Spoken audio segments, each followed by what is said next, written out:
Oke, untuk media pembelajaran sosiologi di SMA Negeri 11 Semarang, secara garis besar selama pandemi COVID-19 ini kita kan otomatis harus transformasi ya, dari media pembelajaran yang mungkin tadinya luring kemudian digantikan dengan model pembelajaran daring. Nah, untuk pembelajaran daring sosiologi, selain saya menggunakan berbagai macam aplikasi kayak Quizy dan lain sebagainya, ya ada semacam kuis-kuis yang menggunakan aplikasi dan sumber-sumber video dari YouTube mungkin ya bisa membantu kita misal untuk memahami ragam gejala sosial, fenomena penyimpangan, itu semua saya ambilkan videonya dari YouTube. Tetapi kita juga harus tetap keep in touch, dalam artian menjaga silaturahmi dengan anak dengan mengajar seperti biasa di kelas.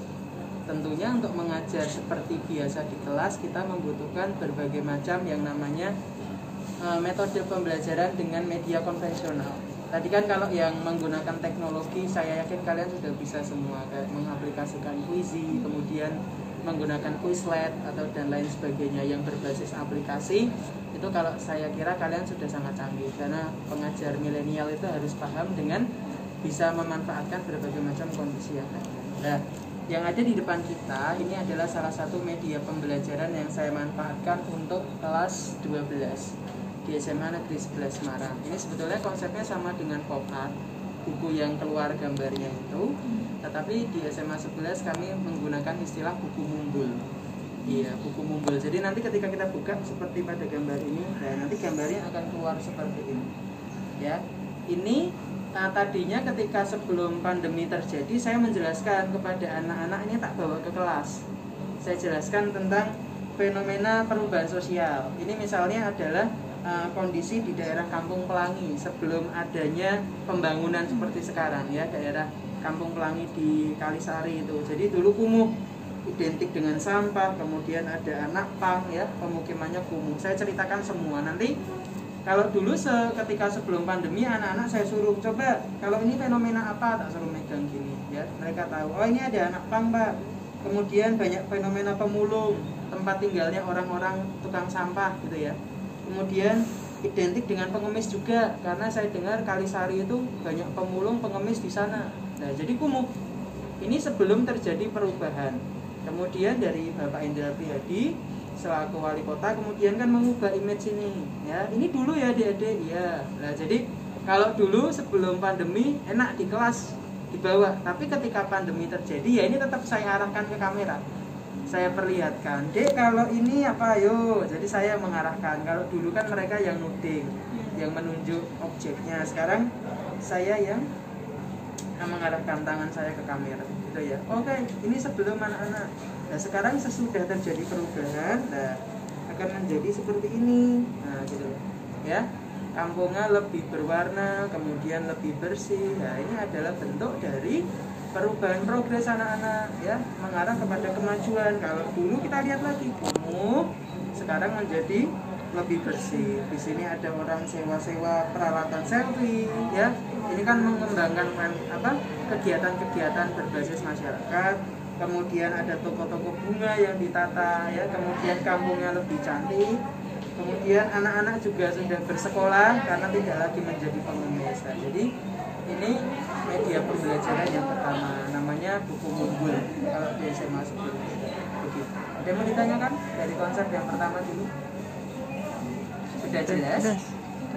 Oke, ini ya tentang perubahan sosial untuk materi kelas 12. Mungkin kalau kemudian kalian mau bertanya, Pak, buku mumbul ini bisa nggak dimanfaatkan untuk pembelajaran di kelas 10 dan 11? Bisa. Tinggal kalian nanti ngambil materinya apa. Kalau misalnya materinya masyarakat multikultural, buku mumbulnya nanti beda lagi. Ada nggak ya? Buku mumbulnya kalau untuk masyarakat multikultural nanti ada lagi lainnya. Nah ini buku mumbul kalau untuk masyarakat multikultural. Ini Toraja ya. Ini kelompok sosial di suku Toraja. Nah, jadi nanti gambarnya beda lagi. Nah, misal seperti ini. Ya, ini kan juga buku mumbul. Jadi nanti disesuaikan saja dengan materinya. Ya, kalau perubahan sosial before after, kalau dia materinya masyarakat multikultural berarti buku mumbulnya berisi tentang keanekaragaman budaya di Indonesia. Ini yang membuat saya bukan, ini yang membuat proyeknya anak-anak. Jadi ini semua proyek anak-anak. Nah, seperti ini ya, ada rumah tongkonan, ya rumah tongkonan, kemudian ada makanan khas. Jadi semuanya dibuat di proyek buku mumbul begitu. Jadi disesuaikan saja dengan konteks materi, gitu ya. Itu yang pertama tentang buku mumbul. Kemudian media pembelajaran lain yang membuat SMA 11 maju hingga ke kancah lomba pembelajaran tingkat provinsi kemarin yang ini. Kita kemarin menang ya untuk lomba. Jadi di dalam penggunaan media bekas, di dalam membuat tokoh-tokoh wayang orang, ya. Jadi ini adalah semua dibuat dari media barang bekas.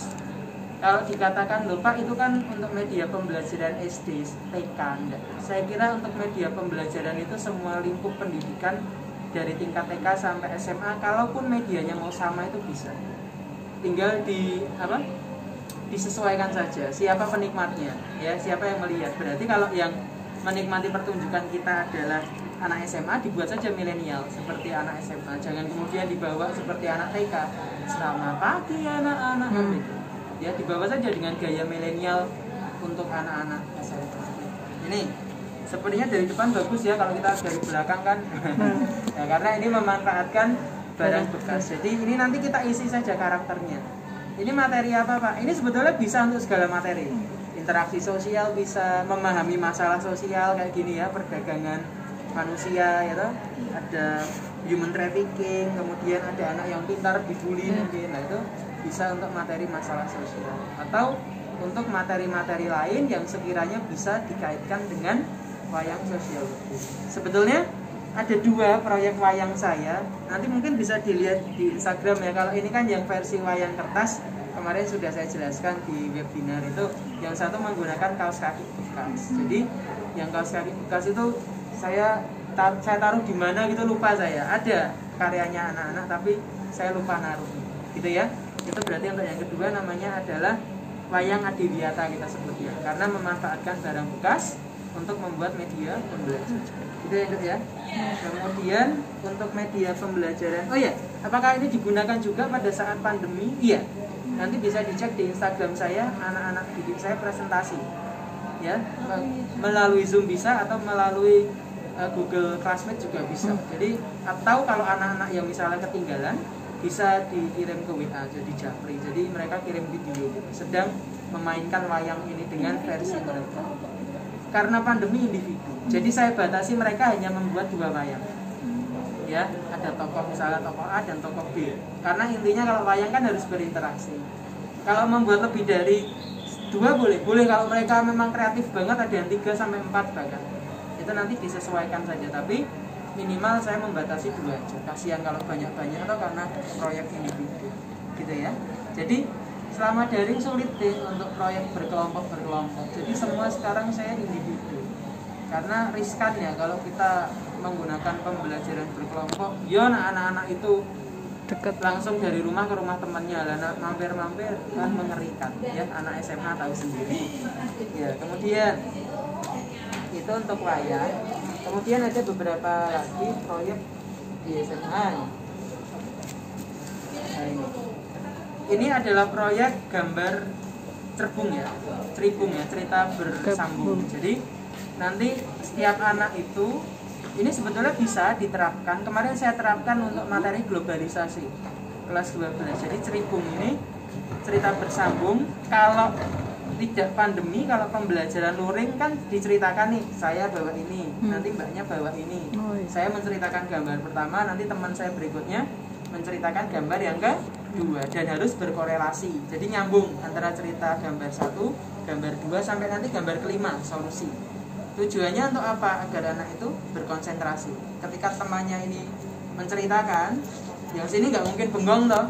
Nanti ya harus mendengarkan yang ini berhenti di mana, lah ini nanti melanjutkan. Jadi cerita bersambung. Tetapi ketika pandemi tiba, kembali tadi ke proyek individu. Sekarang anak-anak saya suruh gambar 1 aja. 1 anak menggambar 1 suasana, cerita, kondisi. Nanti dari 1 ini mereka jabarkan ya di kegiatan merekam videonya. Nanti saya share videonya saya punya ya. Jadi nanti mereka bawa 1 gambar saja, menceritakan apa yang ada di gambar ini. 1 saja. Misal ini ya, Misal ini anggap saja kriminalitas, mereka mencuri di suatu mall, lah mereka ceritakan ini satu saja. Pak, apakah harus digambar? Iya, saya wajibkan. Kalau nanti apa-apa di print out, mereka nggak kreatif. Ya memang gampang tuh sekarang, gambar buka Google Picture metu kabeh. Tetapi kan tidak ada prosesnya. Jadi saya harapkan mereka tetap berproses. Pak, gambar saya jelek, ini kan nggak begitu bagus. Tapi setidaknya ini karya mereka sendiri, ya. Biar mereka menghargai apa yang mereka kerjakan. Itu ceribung. Jadi pandemi bisa gambar berantai dari anak 1 sampai anak kelima. Ketika pandemi satu saja, satu anak menggambar satu gambar, diceritakan pada saat Zoom meeting atau pada saat Google Classroom, gitu ya. Itu ceribung. Kemudian ada lagi media yang berikutnya yang saya gunakan di SMA 11 adalah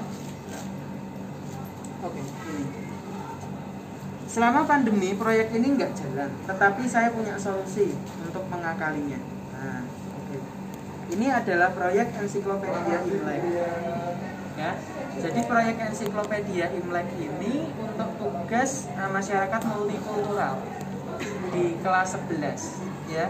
Jadi saya ingin melihat bagaimana anak-anak menghargai keberagaman yang ada di kota Semarang, dengan otomatis harus observasi partisipasi langsung terlibat ke lapangan. Sebetulnya ini berkorelasi dengan materi kelas 10 bab penelitian sosial, tetapi praktiknya saya taruh di kelas 11, ya. Jadi di kelas 10 itu materinya dulu, untuk praktek penelitiannya saya taruh di kelas 11. Jadi ini ada di sini. Nah, isinya apa? Isinya adalah terkait dengan seluk-beluk Imlek.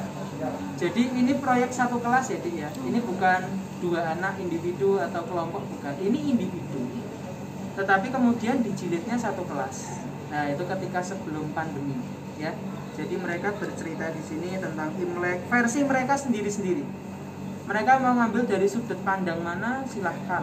Apakah mau ngambil dari sudut pandang kelentengnya boleh, kuliner boleh, ya. Atau interaksi di masyarakatnya juga boleh. Nah, seperti ini, ya. Ini ada gambar dari arsitektur, ya. Kemudian ada yang dari sudut pandang kuliner. Nah, seperti itu. Jadi ini sebelum pandemi. Diambil dananya, kan itu biaya, Pak, untuk menjilid ini. Iya, tapi seperti saya bilang pada webinar kemarin, ini dananya diambilkan dari kumpulan uang bank sampah selama 4 bulan atau 3 bulan. Jadi sebelum proyek ini berjalan, saya wanti-wanti ke anak-anak, Dek, 4 bulan ke depan nanti di materi masyarakat multikultural kita punya proyek ensiklopedia.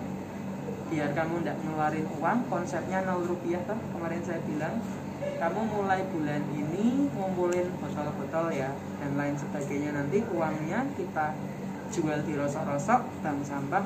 Uangnya membuat ensiklopedia diambil dari bank sampah. Lumayan, membuat gini bisa 250-an, ya. 200-300. Nah, kalau diambilkan dari uang itu kan cukup membantu. Jadi 0 rupiah, gitu ya. Itu ensiklopedia. Nah, kemudian ketika pandemi, apakah proyek penelitian sosial ini tetap berjalan? Seperti halnya di postingan saya yang terbaru tentang penelitian virtual. Jadi ketika tidak bisa observasi partisipasi langsung seperti ini, kita ganti dengan penelitian virtual. Jadi penelitian virtual itu anak seakan-akan dalam tanda kutip mengunjungi langsung, observasi, tetapi menggunakan video dokumenter yang mereka ambil terserah dari YouTube.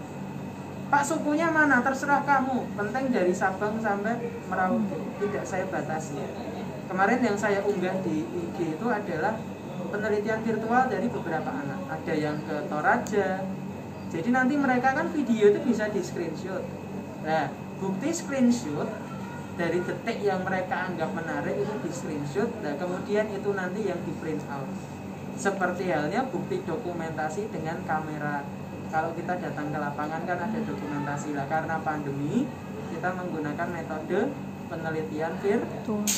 Atau dulu pernah yang kelas 12 di materi perubahan sosial, saya juga sempat menggunakan Google Earth. Jadi kita kunjungi Kampung Pelangi sekarang kayak apa ya, Dik, ya. Kita lihat, kita zoom ya di screen apa? Di zoom gitu, nanti gambar 3 dimensinya diperlihatkan. Ini tuh Kampung Pelangi sekarang jauh lebih bagus. Kita jalan lagi. nanti ke kota lama. Jadi memanfaatkan seperti itu. Karena selama pandemi jujur saya nggak berani menerapkan materi penelitian sosialnya, tak suruh observasi saya nggak berani. Kemarin saja untuk materi pemberdayaan memang saya terpaksa dalam tanda kutip harus observasi. Karena kalau pemberdayaan itu tidak kunjungan langsung kan nggak asik ya. Pemberdayaan kan kita harus wawancara tokoh-tokoh pemberdaya, agen-agen pemberdaya. Akhirnya dalam tanda kutip terpaksa saya harus suruh mereka wawancara kelas 12 karena ini juga masuk nilai ujian praktik saya anggapnya. Jadi saya suruh wawancara mereka, tetapi tetap dengan menerapkan standar protokoler kesehatan. Berhasil nggak Pak? Berhasil. Bagus-bagus. Ada yang bercerita tentang usaha catering. Dari tadinya sehari cuma dapat 25.000, sekarang sehari bisa 1.500.000. Nah, itu kan berarti keberhasilan pemberdaya. Seperti itu ya. Jadi sebisa mungkin meminimalisir dampak pandemi Covid dengan tetap kreatif. Seperti itu. Itu ya untuk ensiklopedi dan tadi penelitian virtual. Kemudian ada lagi di SMA 11 sebetulnya yang unik dan jadi karakter kami dan terkenal sampai ke lingkup Dinas Pendidikan Provinsi Jawa Tengah kemarin adalah ini, sosmed. Jadi sekarang hampir semua mapel di SMA 11, terutama untuk mapel IPS, bahkan agama kemarin juga menerapkan remik. Inspirasinya dari sini. Jadi kok menarik ya. Akhirnya sejarah juga buat komik, ya toh, story komik. Agama buat remik, religi komik. Nah, sosiologi kita pakai sosmed. Jadi ini kreatif karena gambar yang ada di dalam sini semua dibuat handmade oleh anak. Saya nggak boleh print, tidak boleh menggunakan aplikasi membuat komik atau cartoonize misalnya, tidak boleh. Jadi semua harus handmade, dibuat anak itu sendiri. Ini dananya juga diambilkan tadi dari proyek bank sampah. Sama ya. Jadi ini komik. Komiknya berisi tentang apa tuh Pak? Komiknya ya berisi tentang karya anak-anak lah. Mereka menggambarkan fenomena interaksi. Karena ini kelas 10, jadi materinya interaksi sosial. Karena syarat interaksi kan kontak dan komunikasi. Kalau kita melihat di dalam sini ada kontak dan komunikasi, ya berarti itu sudah masuk syarat interaksi. Kayak gini ya, ini cerita tentang 17-an yuk. Jadi ini berkisah tentang fenomena yang terjadi interaksi, misal di Karang Taruna tentang persiapan 17-an, misal gitu ya. Ini yang positif. Kemudian anak kadang juga tanya apakah fenomenanya harus yang asosiatif saja, yang positif saja? Enggak. Boleh kok fenomena-fenomena yang agak nyeleneh, boleh. Falak senam. Falak senam. Yes, pokoknya sesuai dengan kreativitas mereka. Kemudian ada persami ya, ini yang positif-positif. Pak boleh ke saya negatif coba. Ada kok. Iya. Iya, ini berkelompok, satu kelompok 2 orang. Itu berapa lama Pak waktunya Pak? Setiap anak itu satu kelompok itu membuat 3, 1, 2, 3. Halaman. Jadi bolak-balik, jadi 6 lembar ya. Jadi 6 halaman. 6 halaman sorry. 6 halaman. Jadi nanti mereka membuat kotak di kotak-kotak dulu gini. Itu nanti mereka gambari. Jadi satu kelompok 2 orang itu 6 lembar. Ini proyeknya berapa? 2 kali pertemuan ini. Karena mereka harus membuat sketsa dulu dan habis itu pewarnaan. Jadi sketsanya 1 minggu, cepet deh, pewarnaannya 1 minggu, minggu berikutnya presentasi. Jadi iya, jadi cukup karena materi kelas 10 itu materinya banyak, tetapi sebisa mungkin untuk disingkat-singkat. Jangan terlalu sepaneng dengan saklek dengan yang sama di buku, itu stres. Karena kita tahu sendiri buku sosiologi kelas 10 ini paling kandel, paling tebal sendiri. Malah kelas 11 tipis, kelas 12 tambah tipis. Gitu. Beda dengan matematika. Kalau matematika kelas 10 apa? Tipis. Mungkin tipis, tambah naik, tambah tebal kan gitu. Kalau sosiologi kebalikan. Itu tadi yang fenomena positif. Kok fenomena positif? Ada beberapa yang negatif kok saya tak cari kok. Nah, tawuran misalnya. Ya, ini elek gambarnya tak fokus. Penting membuat sendiri. Tawuran, ya toh? Ada fenomena tawuran, ada fenomena tawuran lah. Ya. Tumbuhkan rasanya salah. Ya, rasa empati. Namanya juga anak-anak. Jadi karya mereka ini sejelek apapun, ya di mata saya nggak ada yang jelek, semua baik. Jadi misal pun itu kurang baik, jangan kemudian di depan anak bilang kok elek mentok, jangan. Jadi kita itu sebisa mungkin membombong bahasa Jawa ya, membuat anak itu, aku ya iso loh. Jadi jangan kemudian menjatuhkan anak, ya lek men tuh ngono wae ra iso, itu jangan ya. Guru nggak boleh kayak gitu. Nah kayak gini nih Apik, keren. ya, beberapa karya anak yang iso iso gambar sih ya apik-apik. Iya Itu kan? bisa itu. Ini misalnya apa nih? Legenda kegagalan. Nggak kayak apa ya, gak asing sih Instagramnya di Instagram Iya, ya kayak di Instagram toh. Dan kalau bisa gambar sih ya enak-enak bae proyeknya nih. Tapi kalau nggak bisa gambar, kayak misalnya ngene iki ya, tapi enggak apa-apa ya. Kreatif Semua itu tidak ada karya yang jelek ya. Ini adalah proyek sosmed. Sosmed bisa terserah kamu mau kamu taruh gimana, tapi jangan sampai kalau di kelas 10 sudah mbok kayak iki, kelas 11 mbok kayak ini, jangan.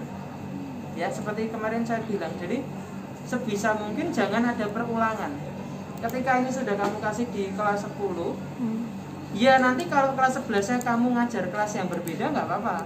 Tapi kalau kelas itu lagi kamu kasih ini lagi, kan berarti bosan. kamu mengulang, nggak kreatif. Jadi sebisa mungkin untuk kreatif gitu ya. Ini adalah proyek sosmed. Pak, sosmed jalan nggak pas pandemi? Iya, nanti dicek di Instagram saya. Jadi mereka membuat individu satu lembar saja 6 kotak. Jadi anak bercerita satu lembar 6 kotak. Jadi 1, 2, 3, 4, 5, 6 diisi. 6 kotak itu diisi sesuai dengan cerita mereka sendiri. Kemudian nanti gambarnya diunggah di blog kelas mereka yang mereka buat itu. Nanti saya tinggal menilai. Bahkan ada proses presentasinya juga. Jadi nanti ketika Zoom saya tanya, "Dek, ini gambarnya siapa? Yuk, tanggung jawab sekarang presentasi yuk. Kamu cerita tentang apa sih di komikmu itu?" Nah, jadi nanti anak bercerita pada saat Zoom itu. "Oh, saya tentang tawuran, Pak. Jadi gini ceritanya." Jadi mereka nanti presentasi kotak pertama ditampilkan gambarnya saat Zoom. "Ini Pak, kotak pertama saya cerita gini-gini," sampai kotak yang ke 6. Jadi proyek sosmed tetap jalan walaupun pandemi terjadi. Gitu ya, kita sosmed. Kemudian apa lagi? Pialan.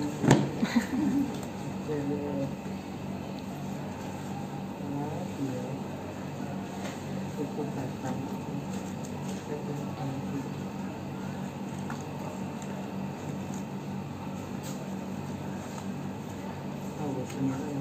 Ya, itu yang ada di sini itu ya.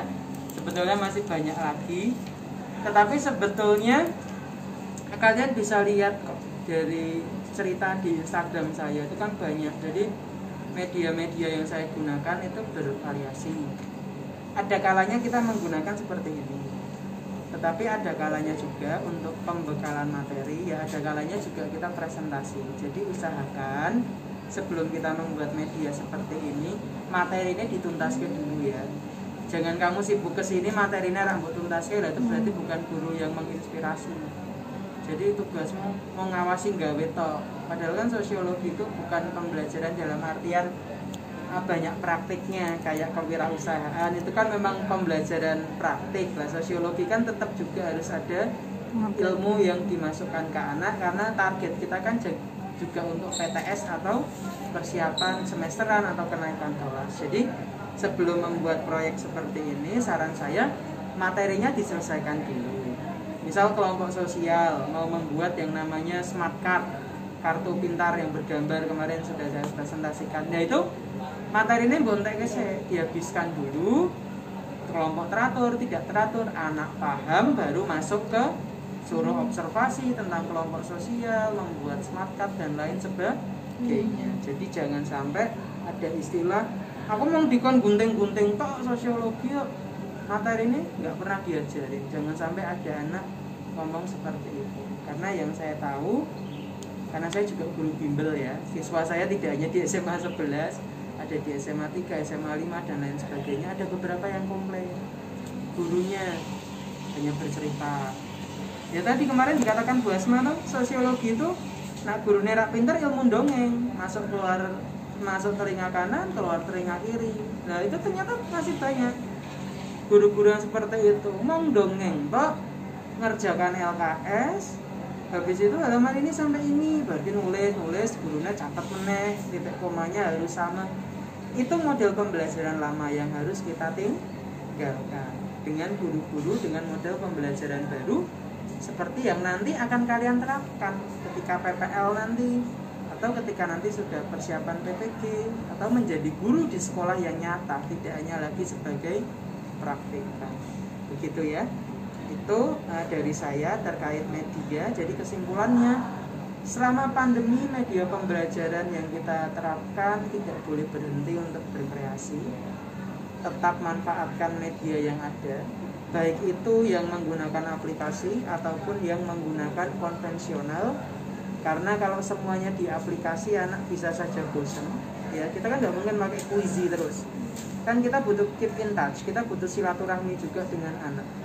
Dan itu terjalin ya dengan media-media seperti ini. Jadi mereka tetap terinspirasi dan kita juga tetap bisa menginspirasi. Karena kita kembalikan lagi lah ke hakikat merdeka belajar, bahwa sekolah itu harus dibuat sekreatif mungkin, sekolah itu harus menyenangkan, sekolah itu harus memberikan semacam ada timbal balik yang baik positif untuk anak, gitu ya.